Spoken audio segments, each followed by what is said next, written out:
Peace. MC Sean Love. Today I'm going to be building a little bit about the knowledge degree in the 1 to 10, or the student enrollment of the 120.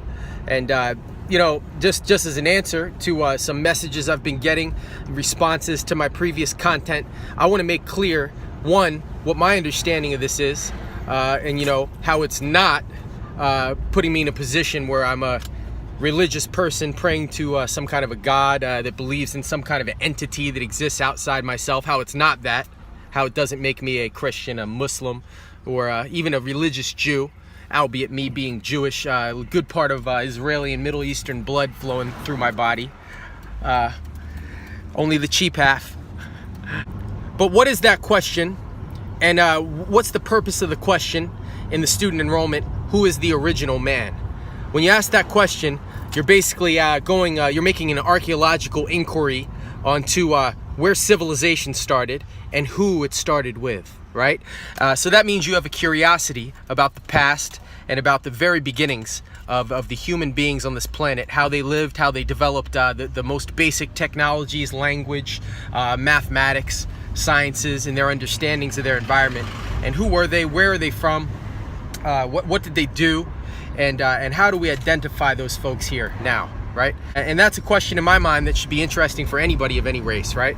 And the answer to it, of course, which is in the answer, in the official answer in the 120, but the answer that's also you can go through any type of scientific discipline you want, and the answers that they give you align exactly with the answer to the question here: the Asiatic black man, right?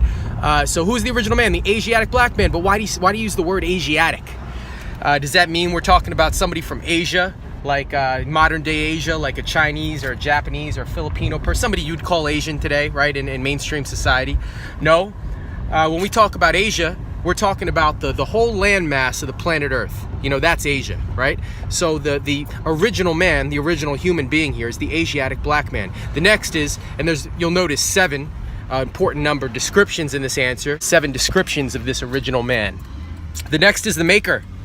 Because if you're the first person that's there on a scene, if there's no birth record of anything before you, right, and there's a birth record of everybody after you, then it only makes logical sense that you've contributed, the architecture of the infrastructure of society, everything from hunting and gathering to, as we're learning, the actual civilization that deals in agriculture and other systems of living, math, science, all forms of education, all sciences of life, right? So the maker, the creator, the owner, and think about what that word owner means, right?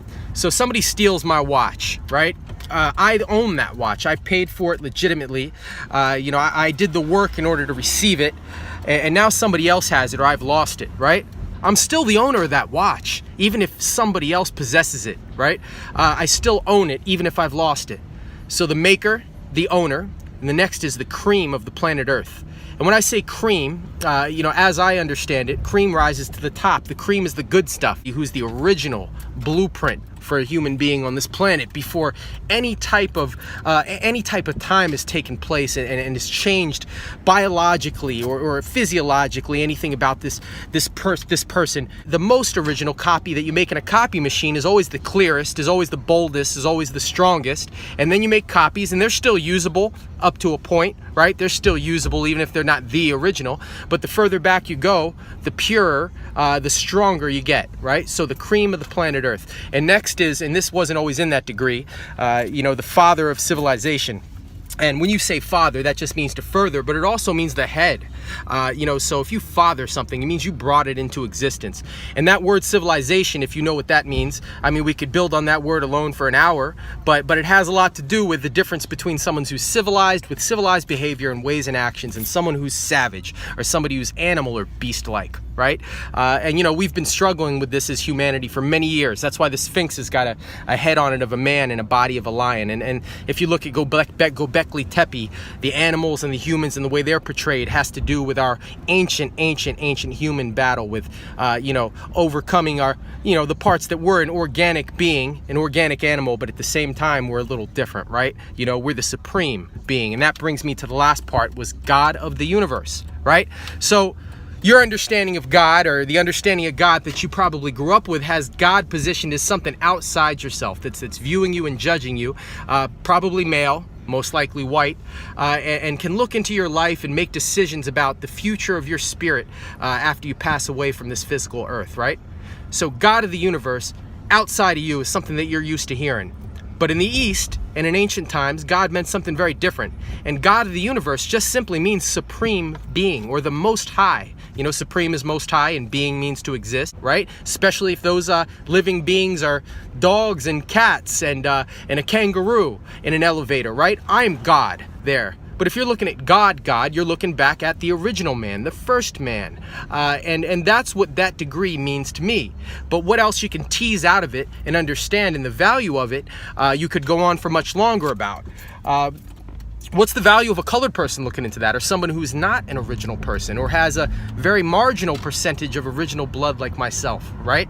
Well, the value in that is knowing your situation in the planet, myself, others, and knowing who I'm looking at and who I'm interacting with, and how things have gotten to the place they have with us as people, and what's my appropriate response to it, right? So I'm not going to be like one of these people that are going to make pretend in the conscious community that everybody in the world's a fucking angel, you know, because I've lived in black communities, and I've been amongst all different races my whole life, and not everybody's a fucking angel. Not every single bad thing that happens is a direct result of white supremacy. Sometimes it's just bad decisions. Sometimes it's just poor upbringing because of some kind of a cyclical issue. And that's just the reality and truth as I see it, right? But when I'm looking at an Asiatic black man, I'm still looking at my father. Peace.